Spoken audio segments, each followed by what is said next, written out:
Estela? Ikaw na ba yan? Janine? Ikaw na ba yan? Anong nangyari sa'yo? Mahabang kwento, Mare. Nandito na lang kami sa lansangan, palaboy-laboy.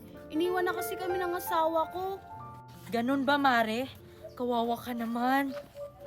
Oh my God, nilapitan ni Mami yung mga pulubi. Yak, mga hampas lupa. Uy, Mare, bakit nandito kayo sa lansangan nakatira? Kawawa naman yung mga anak mo. Naku, Mare, wala na kasi kami matirahan. O Mare, konting pera. Sana makatulong to sa inyo. Teka, Mare. Nasa na pala yung anak ko? Yung anak mo, Mare? Mare, asan na yung anak ko? Di ba iniwan ko sa'yo? Nanay, ano nangyari dito? Nanay, sino siya?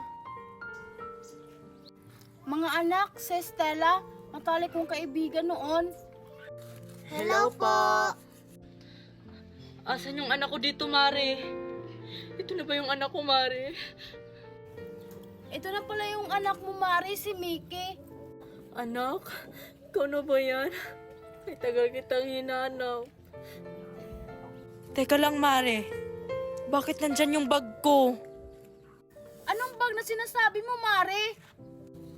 Ito ba ate, na sinasabi mong bag? Oo, akin yung bag na yan. Hinabol to ng yaya ko. Bakit nandito to? Yaya! Yaya, tinawag ka ni Mami. Bakit po, ma'am? Diba this is my bag? Opo, ma'am. Yan po yung bag nyo. Tika, yan po yung pulubi na nagnakaw ng bag mo.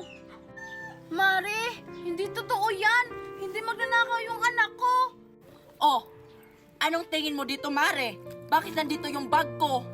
Ate, ninakaw mo